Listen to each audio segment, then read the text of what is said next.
Welcome to my channel. আমার চ্যানেলে তোমাদের সকলকে স্বাগত জানাই। আজকে আবার একটা নতুন ভিডিও নিয়ে আমরা উপস্থিত হয়েছি।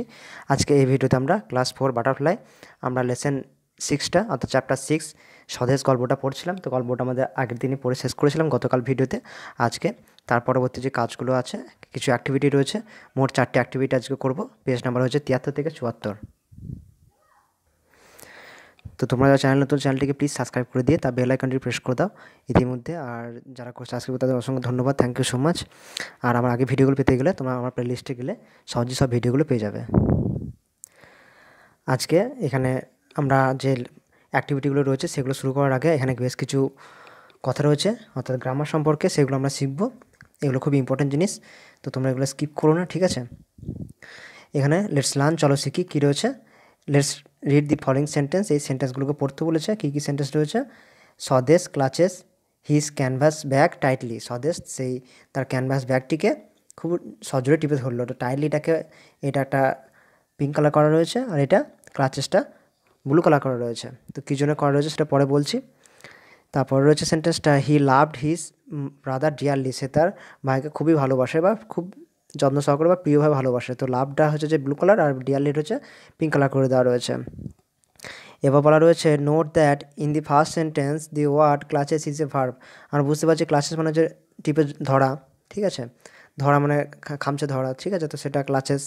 তো ক্লাচেস ইজ এ ভার্ব না, ক্লাচ একটা ক্রিয়া, কাজ করা বোঝাচ্ছে। তো এটা বলে ক্রিয়া, আমরা বাংলাতে বলি ক্রিয়া ভার্বটাকে। The second tightly add or modifies the meaning of the verb. আর এর সেকেন্ড যে টাইটলিটা করে দেওয়া হচ্ছে, এটা কী চলেছে? এটা বলেছে যে এই যে ক্লাচেস মানে যে ক্লাচেস মানে যে ধরা, ঠিক আছে? সে ধরাটা কীরকম? টাইটলি মানে খুবই শক্তভাবে, তো শক্তভাবে ধরা। তো এই ধরাটাকে বর্ণনা করছে, ঠিক আছে? ধরাটাকে বর্ণনা করছে অর্থাৎ ক্রিয়াটাকে বর্ণনা করছে। তো এগুলোকে কী বলে আমরা পরে জানবো। আবার কী রয়েছে? Similar in the second sentence the word loved is a verb. Loved মানে ভালোবাসা, তো ভালোবাসাটা একটা হচ্ছে ভালোবেসেছিল, তো এটা একটা ভার্ব, একটা ক্রিয়া। এখানে দি ওয়ার্ড ডিয়ারলি মানে ভালোবাসা কীভাবে? খুবই ভালো, মানে যত্ন সহকারে বা খুবই আপনভাবে। তো ads more meaning to the verb, অর্থাৎ যে এই ডিয়ারলিটা ব্যবহার করা হয়েছে কী জন্য? লাভটাকে আরও বর্ণনা করার জন্য, অর্থাৎ কীরকম ভালোবাসে সেটা বর্ণনা করার জন্য এটা ব্যবহার করা হয়েছে, অর্থাৎ সেই ক্রিয়াটাকে বর্ণনা করছে। তো এগুলোকে কী বলে আমরা পরে জানবো, তার আগে একটা অ্যাক্টিভিটি রয়েছে, সেগুলো করব। এখানে অ্যাক্টিভিটিতে কী রয়েছে? রিড দি ফলোয়িং সেন্টেন্সগুলো পড়তে বলেছে। সার্কেল দ্য ভার্ব, এখানে যে ভার্বগুলো রয়েছে, ক্রিয়াগুলো, সেগুলোকে আমাদেরকে গোল করতে হবে। আর underline those word which add to the meaning of the verb. আর যেগুলো যে ভার্বের সঙ্গেটাকে, ভার্বটাকে বর্ণনা করছে, তো সেটাকে আমাদেরকে আন্ডারলাইন করতে হবে। চলো এগুলো করে নিই। এটা রয়েছে he is now in Calcutta. তিনি এখন কলকাতাতে আছেন। দি এল্ডার ব্রাদার সেড ব্রেথলেসলি। সে বড় দাদা খুব একদম নিঃশ্বাস না, এক নিঃশ্বাসেই বলল, ঠিক আছে? তো এখানে বুঝতে পারছো ইজটা হচ্ছে যে এটা হচ্ছে ভার্ব, আর এই সেডটা হচ্ছে ভার্ব। ইজ মানে আচ্ছা, এখন ওটা হয় যেটা, আর সেট বলছে বলেছিল। তো দুটো ভার্ব আমরা সার্কেল করলাম। আর বলেছে যে ভার্বটাকে বর্ণনা করছে কোনটা? এখানে এই যে ব্রেথলেসলি, মানে কি এটা? ব্রেথলেস মানে একবার এক নিঃশ্বাসে, মানে নিঃশ্বাস না নিয়ে পুরো কথাটা বললো। তো কথাটা কীরকম বললো? নিঃশ্বাস না নিয়ে। তো এটা আমাদেরকে ভার্বটাকে বর্ণনা করছে, ওই জন্য এটা আন্ডারলাইন করতে হয়েছে। বিটে রয়েছে quickly he found a window with a broken grill.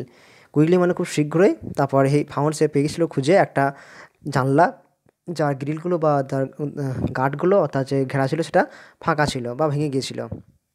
তো এখানটা করে এই ফাউন্ড মানে খুঁজে পেয়েছিলো, এটা হচ্ছে ভার্ব। আর এই যে কুইকলিটা কী? মানে খুব দ্রুত খুঁজে পেয়েছিলো। খুব কীভাবে? খুব দ্রুত। ফাউন্ডটা কী করেছিল? খুব কুইকলি মানে খুব দ্রুত খুঁজে পেয়েছিলো। তো কুইকলি হচ্ছে যে এই ভার্বটাকে বর্ণনা করছে।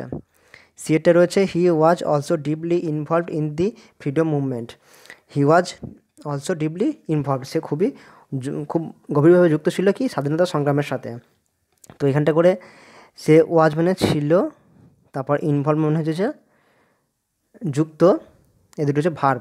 আর কীভাবে যুক্ত ছিল? ডিপলি মানে খুবই গভীরভাবে, এটা হচ্ছে এটা বর্ণনা করছে ভার্বটাকে।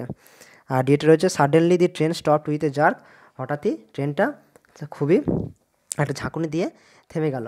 তো এখানটা করে থামলো, এটা হচ্ছে ভার্ব। কীরকম থামলো, এটা থামলোটা কীভাবে?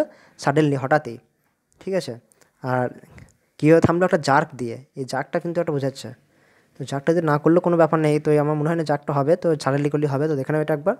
তো ভার্বটা হচ্ছে সার্কেল করা আছে, আর যেগুলো ভার্বটাকে বর্ণনা করছে সেগুলোকে আন্ডারলাইন করা দেওয়া রয়েছে। তো এগুলো কী জন্য রয়েছে আমি পরে বলছি, এই পরটা তোমাদের বুঝতে পারবে সবই। এই যে এখানটা করে দেওয়া রয়েছে যে note that the words which you underline is are called adverb. এগুলোকে যেগুলো দাগ দিলাম নিচেতে তলাতে, সে যে কোনগুলো ছিল, যে সে কুইকলি ছিল, তারপর ডিপলি ছিল, এগুলো ছিল। তো সাডেনলি ছিল, তো এগুলো ব্রেথলেসলি, সে 4টে ছিল। তো এগুলো হচ্ছে যে অ্যাডভার্ব। অ্যাডভার্বটা বাংলাতে বলে ক্রিয়া বিশেষণ। কি বলে? ক্রিয়া বিশেষণ। এবার বিশেষণ মানে তো আমরা শিখেছিলাম আগে যে বিশেষ্যটাকে যেটা বর্ণনা করে সেটা হচ্ছে বিশেষণ ছিল। তো এবার বুঝতে পারছো, ক্রিয়া মানে হচ্ছে যে যেটা ভাব, যেটা কাজ করা বোঝায়। তো সে কাজটা করাটাকে বর্ণনা করলে সেটা হচ্ছে যে ক্রিয়া বিশেষণ, সেটাকে ইংরেজিতে বলে অ্যাডভার্ব। বুঝে গেল? খুব সহজ জিনিস, যে কাজটা করছে কীভাবে, দ্রুত, ধীরে, না খুবই নম্রভাবে, তো সেইগুলো হচ্ছে যে কাজটা কীভাবে বর্ণনা করছে সেটাই হচ্ছে যে ক্রিয়া বিশেষণ, যেগুলোকে ইংরেজিতে বলে অ্যাডভার্ব। দেওয়া রয়েছে an adverb is a word which adds to the meaning of a verb, an adjective or another adverb. একটা অ্যাডভার্ব হচ্ছে এমন একটা শব্দ যেটা কোনো মানে বোঝায়, কোনো ক্রিয়ার, তারপর কোনো কোনো অ্যাডজেক্টিভে অথবা বিশেষণের, আর কোনো অন্য কোনো ক্রিয়া বিশেষণের। ঠিক আছে? তো আমরা জানলাম যে অ্যাডভার্ব মানে হচ্ছে ক্রিয়া বিশেষণ। এবার এখানে দেওয়া রয়েছে যে underline the adverbs in the following sentence. এই সেন্টেন্সে আমাদেরকে যেগুলো অ্যাডভার্ব হচ্ছে সেগুলোকে কী করতে হবে? আন্ডারলাইন করতে হবে। তো কী এগুলো খুবই সোজা জিনিস, পারবে তোমরা। তো প্রথমে বুঝতে পারছো, suddenly the boy went out of the class. হঠাৎই ছেলেটি সেই ক্লাস থেকে বেরিয়ে গেল। তো হঠাৎ কীভাবে বেরিয়ে গেল? হঠাৎ, তো এটা সাডেনলিটা হচ্ছে যে অ্যাডভার্ব। তারপর mother spoke to her Son angrily. মা তার ছেলেকে খুবই রাগের সাথে কথা বলছিল। তো কথা কীভাবে বলছিল? রাগের সাথে, রাগান্বিতভাবে। তো অ্যাংরিলিটা হচ্ছে যে adverb. The girl was slowly doing her work. মেয়েটি খুবই ধীর গতিতে তার কাজটা করছে। তো কাজটা কীভাবে করছে? খুবই ধীরে। তো স্লোলিটা হচ্ছে যে অ্যাডভার্ব। আর we should always cross the road carefully. আমাদের সর্বদাই রাস্তা পারাপার খুব যত্ন সহকারে করা উচিত। তো এখানটা করে রাস্তা পারাপার কীভাবে করতে হবে? যত্ন সহকারে, অর্থাৎ কেয়ারফুলি। এটা হচ্ছে অ্যাডভার্ব। তো বোঝা গেল? দেখানো এটা ভালো করে, খুব শক্ত জিনিস এগুলো নয়, এগুলো পড়লে তোমরা বুঝতে পারবে। আর যদি ভিডিওটা সম্পূর্ণ দেখো তাহলে সহজে বুঝতে পারবে, শিখেও যাবে। এবার এখানে রয়েছে যে activity 8 fill in the blanks with the word from the help box. হেল্পবক্সে যে সমস্ত ওয়ার্ড রয়েছে সেগুলো দিয়ে আমাদের পূরণ করতে হবে। কী কী রয়েছে? গ্লোয়িং মানে চকচক করছিল বা উজ্জ্বলিত, সিক্রেট মানে গোপন, বুশ মানে ঝোমঝাড়, আর আনইভেন মানে হচ্ছে অমসৃণ। তো দেখিনি এটা রয়েছে the way up the hill was uneven, অর্থাৎ সেই পাহাড়ে ওঠার রাস্তাটি খুবই আনইভেন মানে অমসৃণ ছিল। ঠিক আছে? আর বিয়েরটা রয়েছে my friend shares her secret with me. এবার মাই ফ্রেন্ড আমার বন্ধু, শেয়ার্স মানে আমার সঙ্গে শেয়ার করে, অর্থাৎ সব কিছু বলে, হার সিক্রেট অর্থাৎ তার গোপন কথাগুলো, উইথ মি আমার সাথে। সিটে রয়েছে দি আইস অফ দি ক্যাট, অর্থাৎ সেই বিড়ালের, দি আইস মানে চোখ, আর অফ দি ক্যাট মানে বিড়ালের চোখ দুটো বা চোখগুলি ওয়ার গ্লোয়িং, অর্থাৎ জ্বলছিল বা উজ্জ্বল, জলজল করছিল, ইন দি ডার্ক অর্থাৎ অন্ধকারে, অর্থাৎ অন্ধকারের মধ্যে বিড়ালের চোখ দুটো জলজল করছিল। আর ডিএতে রয়েছে I found a football behind A Bush. I found মানে আমি খুঁজে পেয়েছিলাম, এ ফুটবল একটা ফুটবল, বিহাইন্ড মানে পিছনে, এ বুশ একটা ঝোপের পিছনে। বুঝে গেল? দেখে নাও ভালো করে। এবার আজকে লাস্ট অ্যাক্টিভিটি 8 বিতে রয়েছে কমপ্লিট দি ফলোয়িং টেবিল। এই টেবিলটাকে সম্পন্ন করতে হবে, আমি করে রেখেছি, তোমরা দেখলেই বুঝতে পারবে। ম্যাসকুলাইন জেন্ডার মানে হচ্ছে যে পুংলিঙ্গ, অর্থাৎ পুরুষ যেটা বোঝায়। ঠিক আছে?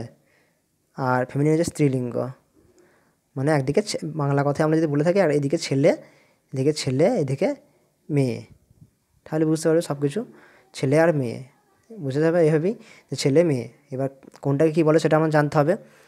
এটা সন মানে হচ্ছে যে পুত্র, আর ডটার মানে হচ্ছে যে কন্যা। বুঝে গেল? তো এটা ছেলে বোঝাচ্ছে, এটা মেয়ে বোঝাচ্ছে। এটা দুইটা দেওয়া হচ্ছে বয়, এটা লিখতে হচ্ছে বয়, এটা গার্ল। এটা সব ছেলে আর মেয়ে হয়ে যাচ্ছে না, বয় মানে ছেলে আর গার্ল মানে মেয়ে। আঙ্কেল মানে কাকা, কাকা তো একজন ছেলে, তাই না? তো কাকার এটা ফেমিনিন জেন্ডার হবে তোমার আন্ট, মানে কাকি। তো কাকি এটা মেয়ে। তো ঠিক আছে, বুঝতে পারলে? তো আঙ্কেল থেকে আন্ট। আর চারটে যে ড্রোন মানে হচ্ছে যে পুরুষ মৌমাছি তাদেরকে বলা হয় ড্রোন, আর স্ত্রী মৌমাছিদের বলা হয় বি। তো এটা ছেলে হয়ে গেল, এটা মেয়ে হয়ে গেল। তো বিয়ের ম্যাসকুলাইন জেন্ডার হচ্ছে যে ড্রোন। তো দেখে নাও এটা ভালো করে। থ্যাংক ইউ সো মাচ ভিডিওটা সম্পূর্ণ দেখার জন্য অসংখ্য ধন্যবাদ। আর যদি ভালো লাগে থাকে ভিডিওটা প্লিজ একটা লাইক দিয়ে দিও, আর তোমাদের বন্ধুদের মধ্যে যদি কারো ভিডিও দরকার হয়ে থাকে তাদের মধ্যে শেয়ার করে দাও, যাতে তারা ভিডিওটা পেয়ে উপকৃত হয়। তার সঙ্গে আমার চ্যানেলটিকে সাবস্ক্রাইব করে দিয়ে বেল আইকনটিকে প্রেস করে দাও।